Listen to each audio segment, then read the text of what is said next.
on her face.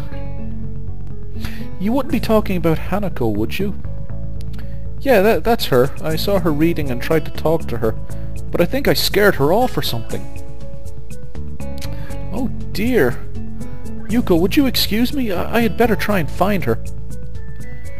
Sure, I'll just hold on to these until you come back. What's going on? I'm sorry, but I'll have to explain it to you some other time. Right, I'll see you later then. Lily hastily grabs her cane and hurries out of the library, leaving me alone with Yuko. I don't think I'll ever get the hang of this place. Did I do something wrong? What did you do? Nothing. I was just looking for some books and then she got this fit and ran off. The most offending thing I can think of was that I might have looked at her general direction a few times. Well, she was a very timid girl. You have to be very careful around her. She can be very jumpy, I think. And she's not accustomed to talking with other people. Isn't that a bit strange? I wonder. It's just how she is, I think. Yuko doesn't sound all that convincing. Then again, maybe this is just the norm around here. Everyone has their own problems, or else they wouldn't be here. But how should I deal with these people?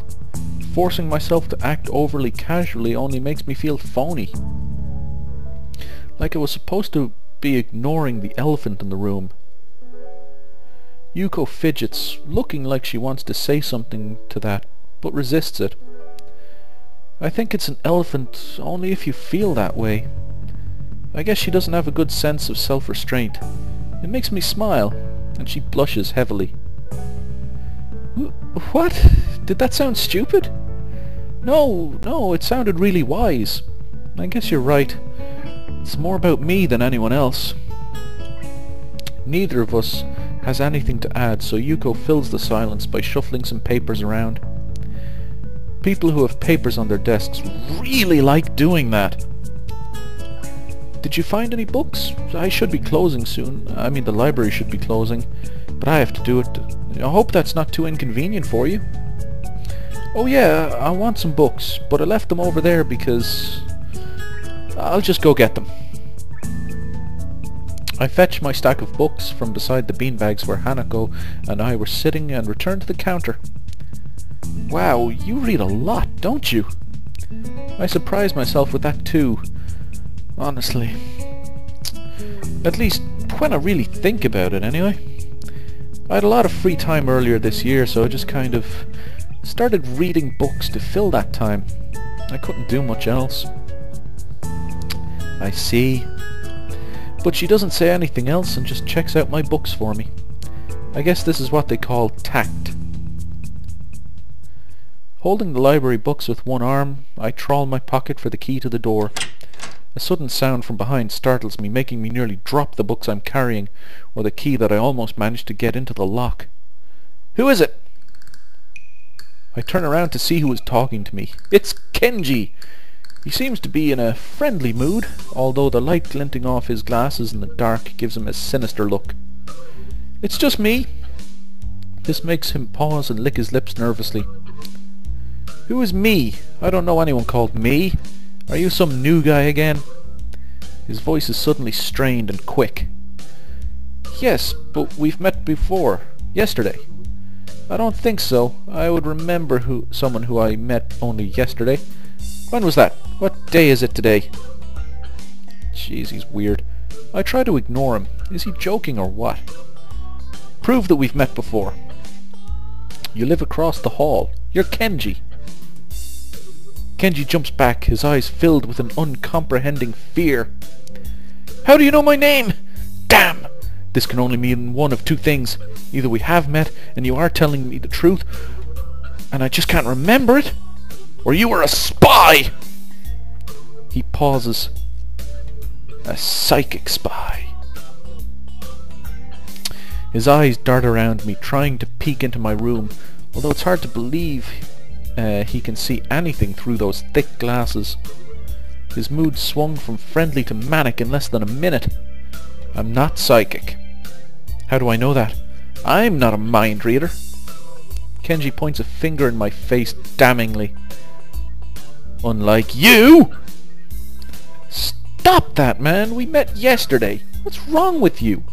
I live in this room. Lies!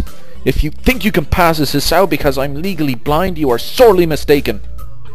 You don't even look like him. I mean, the resemblance is real slim. Maybe at a distance. But who do you think you're kidding? I want to grab him by the shoulders and shake him. Exasperated, I rub my eyes and let out a heavy sigh. Stay there. Kenji comes closer, one careful step at a time. I stay still lest he assault me physically, although I doubt he could do much damage even if he did. Oh wait, I see it now. Damn, it really is you. Sighing again, and then once again for good measure, I step backwards, just in case.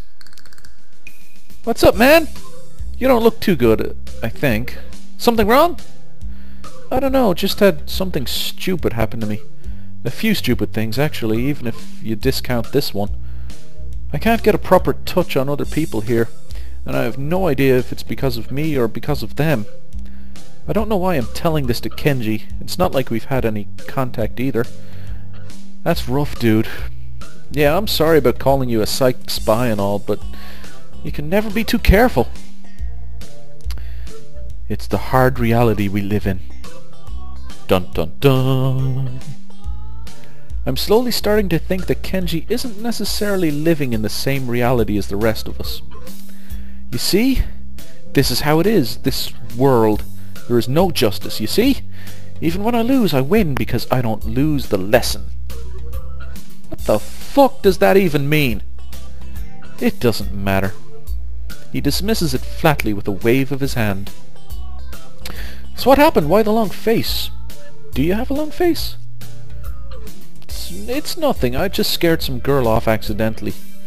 Literally, too. She actually ran away from me. It was my fault, really, I think. I'm not really used to all this yet. A girl? A cute one? Cute? That's a hard question. She had a nice body, really beautiful hair. But the face... I guess it could go either way. Great book in the sky, what is your command? She was cute. Yeah, cute, I guess. I knew it! There are a lot of cute girls here. A strangely disproportionate amount. I believe this is one of the dark secrets of this school. I tried to warn you, man. But did you listen? I don't remember any such warning. Dark secrets? Yes, dark secrets, extremely dark, like a black hole. Have you noticed that the number of girls in this school is slightly but significantly higher than the number of boys? It's like 60-40. He turns his head to the left and stares off into the distance at nothing. Really, that's what you're basing this on? Jesus Christ, man. Look at population figures. There's probably about 60-40 women to men in Japan anyway. Deal with it. Why is it like this? I mean, to the untrained eye, it doesn't appear to be that bad. But that is a full 20%. One would think that a school with such a huge pool of women would be a man's dream. But no. What I am about to tell you could blow your mind. Are you ready? I don't know where this is going, but I think I won't be missing much by cutting out now. Nope, I am not ready. I only get as far as turning the doorknob before Kenji starts talking again, showing that he doesn't really care if my mind is blown or not. I believe that this school is a battleground, the site of a feminist infiltration. Well, which isn't, I wouldn't be too surprised at that.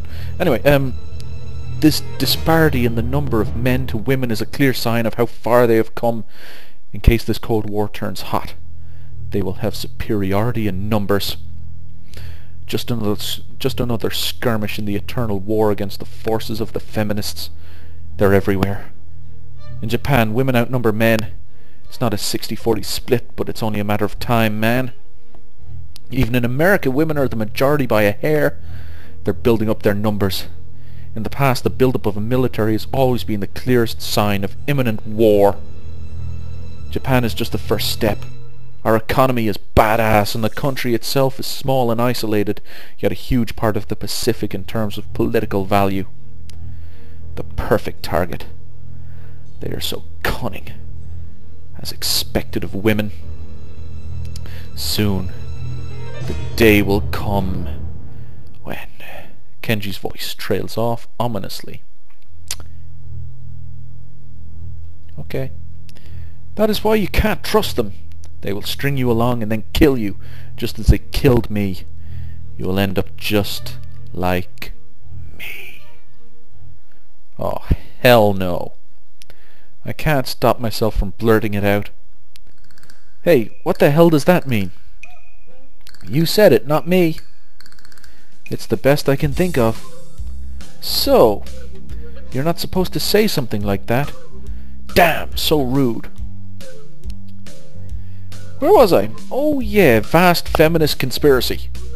Stop it, stop. I lost you way back there somewhere. Somewhere around feminist infiltration. Too hard to follow? It's cool. I have some graphs and stuff in my room.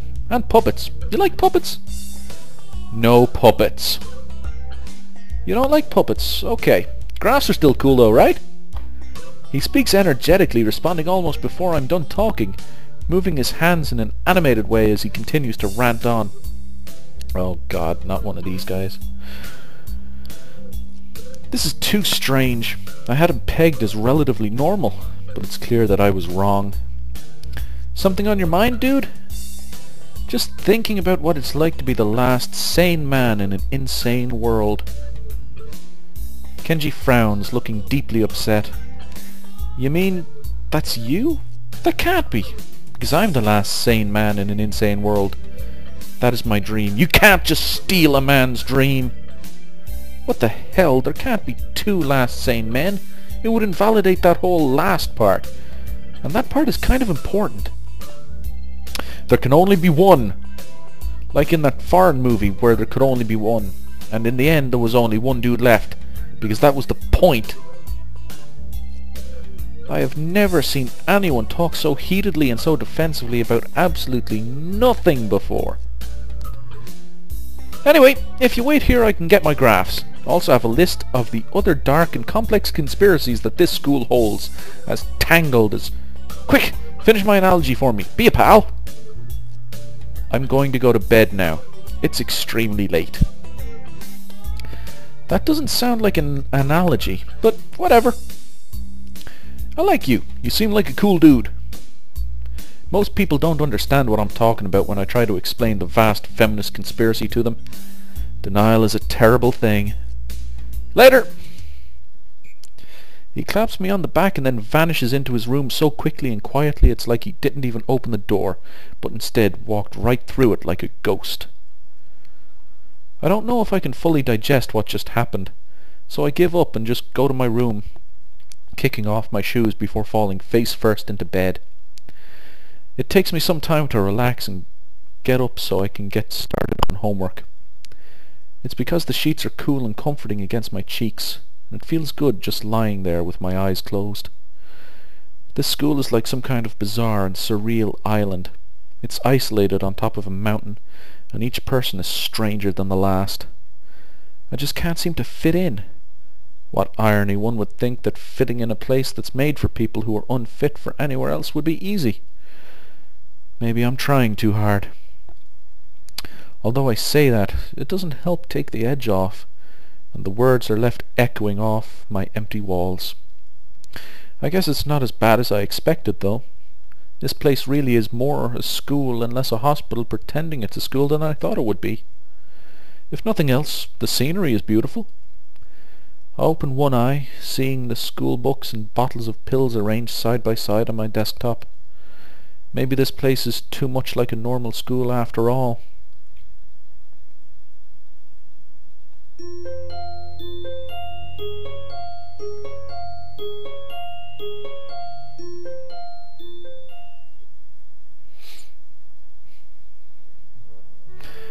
I feel very tired this morning, probably because yesterday itself was a very tiring day. On top of that, I woke up far earlier than necessary. After saying hi to Shizune and Misha, I start doing the work as instructed from the board. It already looks like today is going to be heavy. I don't have a problem with that now, though. Shizune and Misha might jump on me trying to get an answer about whether or not I've decided to join the student council, even if it's just one day. I wouldn't put it past them to try, and I don't have an answer for them if they do. So this situation is convenient for me. About 10 minutes into class, Hanako walks in and takes a seat, but no one looks at her. The teacher doesn't even comment on her lateness. He does, however, stop us to say that we're going to break into groups again. I turn my head and see that Shizune and Misha are looking at me. Shizune gives me a smile that is equal parts cute and menacing. This is a smile that says, "We have you now. There is no escape." "Hit-chan, it looks like we're together again. Yay, yay!" Misha leans sideways while Shizune pushes her desk closer to mine. There really is no escape now, unless I were to jump through the window. It's not an action game. Jumping out the window isn't the best option, sadly. What's wrong, Hit-chan? Oh, Hit-chan, have you been thinking about what we said yesterday? You said that you would think about joining the student council, didn't you? It's okay, Hit-chan, we were talking about it after you left, and it would be rude to expect you to already have an answer for us this early, right? Right? I'm so happy you two are able to have a laugh at my expense, and even more pleased to know that you both know how crazy the two of you can be.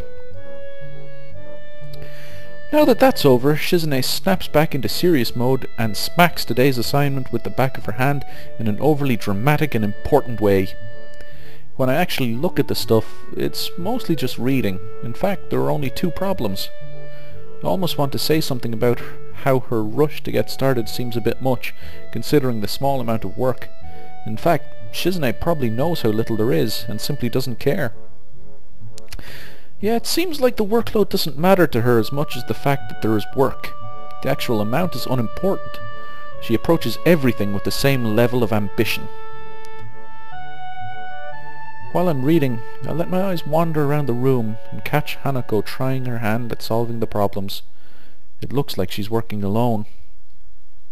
I can't remember seeing her working with other people before. Thinking back to how shy she is, it's understandable. Hey, that girl over there. Huh, who? Hit-chan? Her, Hanako, over there. Does she always work alone? I think so, Hit-chan. Do you feel sorry for her because she's alone? I was just thinking that maybe she could work with us or something. No, I don't think that would be a good idea, Hit-chan. Why not? Shit-chan wouldn't get along with her. Why? Misha shuffles around the question, letting out a laugh that sounds very strange. It's nervous, but still has that lifting up and down quality present in everything she says. Just because, Hit-chan.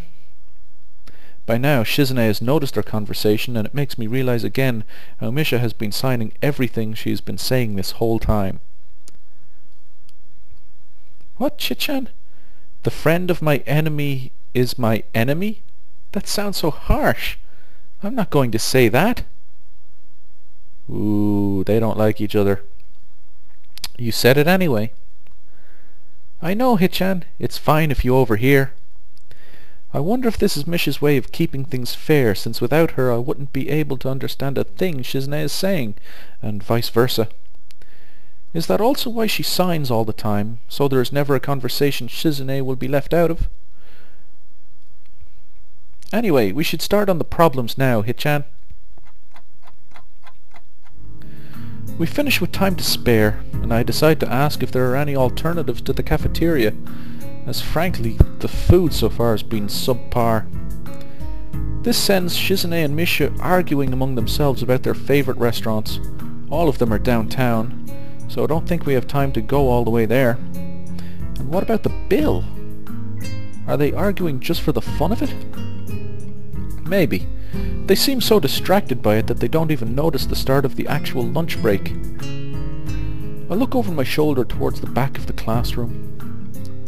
She seems to be studying her notes from the previous class. It's an odd sight. Everyone else in the class is busying themselves with the lunch break. Socializing, gossiping, rearranging desks. The ones with actual boxed lunches mixed in and chattering like everyone else, only interrupted by short bouts of eating. But when I watch Hanako, it feels that I'm the only one who can see her, almost as if she was invisible, sort of hiding in plain sight. Is she being bullied? Is she isolating herself from the rest of the class on her own accord? I see her look over her shoulder towards the classroom's rear door. Come to think of it, she hasn't turned a page since I've started watching her. I guess she's waiting for someone. What to do? What to do? Well, the great God of the sky says I must read my book. I do what I always do when I don't know what to do. Like now. I've already started on one of the books I borrowed yesterday, and took it with me to school to fill the empty moments between classes. I find the page that I creased a corner of to mark the spot I left yesterday night, and pick up from there. Really should not be doing that. It screws up the book. Get your own bloody bookmark. If you read that much, you should have your own bookmark. Anyway, Misha and Shizune are still arguing heatedly, probably about restaurants still. If I join them, I'd just get caught up in that, or worse, get grilled about joining the student council. Misha isn't speaking aloud since there is nobody who'd need to hear what they are talking about. But why does she tend to sign things even when Shizune doesn't need to understand what's being said?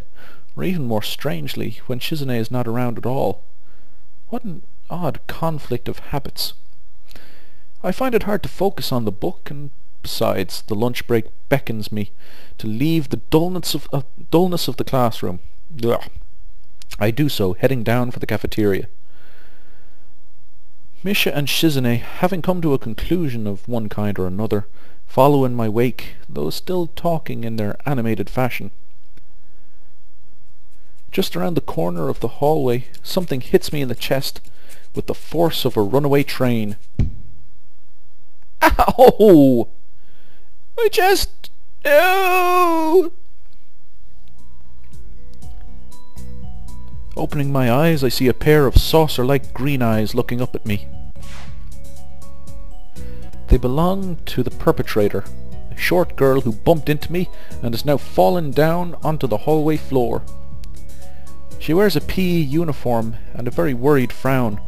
The former strikes me as a rather strange thing to have on during a lunch break. More striking than that, though, is that she doesn't have legs. Or she does, but they are not flesh and bone. Her pale and very much flesh and bone thighs end in shins, and feet made of some black metallic or plastic-like material.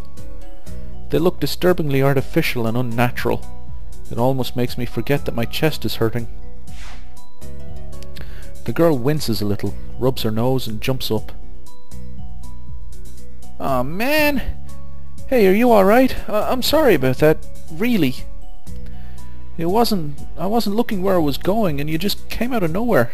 Sorry. She's looking really apologetic, in the hurt puppy way of looking apologetic. I quickly forget about being angry or anything, since hurt puppies are my weak spot. It's okay, don't worry about it. Oh, fuck, that hurts. Oh no. I say that, but there's a stinging pain growing in my chest, and I know that this is about the biggest possible danger for my condition. Don't overexert yourself, don't forget your medication, and most of all, don't get hit in the chest. I try to rub my solar plexus to chase the pain away, holding my breath in an attempt to hear my heartbeat.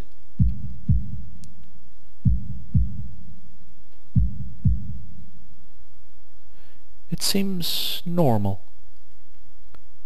Hey, should I get a nurse? The worried, high-pitched voice of the girl snaps me out of it. I stare at her for a few seconds, dumbfounded, until I realized that I probably looked worse off than I really was, doubled over myself and looking all tense. Damn, I'm overly worried about my heart. No need, I'm fine. Managing to say something in response, I pull myself upright, feeling my sore ribs one last time, and take a deep breath. She just knocked the wind out of me, big time. But it's nothing more than that. You sure you're okay? I hit you pretty hard. It's okay, I said it was fine. And nothing's broken, no harm done. That's good. What the hell? Stupid mouse. I feel a hand on my shoulder at the same time the girl's eyes widen in horror, and whatever she was saying gets interrupted by a very horrified... Horrified what? Eep! I don't have time to look behind me because Shizune is already shoving me aside and stomping over to the girl, signing furiously at her. Miss Ibarazaki, I saw that. Running in the halls is strictly forbidden. Misha translate right on Shizune's tail, but her voice is girlishly playful, not full of the divine fury Shizune's arm movements would seem to call for. Sorry, I was just going to get some stuff and I was in a kind of hurry. You've been told this 1,000 times before. Your reckless behaviour endangers other students, and even worse, it's explicitly against the school regulations. The girl blushes and starts to fidget nervously like a little child caught misbehaving. It's so cute, I find myself smiling. I know that. I was just... Make sure that this will not happen again, although I'm sure telling you this is futile and only causes me further headache when you choose to ignore the regulations. Got that, Emmy? The small girl sticks her tongue out in response. I gotta go! Teacher'll have my head. I promised to help with printouts, but I went running instead. Sorry, but I've got to change and everything. Before Misha or Shizune or I can say anything, she's already bolted from where she was a second ago, almost halfway towards the stairwell. Shizune looks like she's about to go nuclear on the spot, so I smile at her in a vain attempt to calm her down. Are you okay, Hichan? That Ibarazaki girl is always like that, causing trouble to others. You know, I'm pretty certain Shizune wouldn't call me Hichan. Never mind, never mind. Yeah, anyway, I'm okay. Just got the wind knocked out of me. That's great, Hichan. I wouldn't call that great, but I let it slide this one time. We have to run now. There is an important student council meeting regarding the festival, and we finally decided where to eat.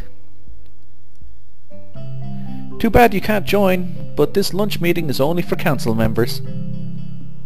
We can take you there some other time. Oh, but that'd be like a date, wouldn't it? Evil laugh again. The girls leave for downstairs. I didn't manage to get far from the third floor hallway before all this commotion struck. Literally.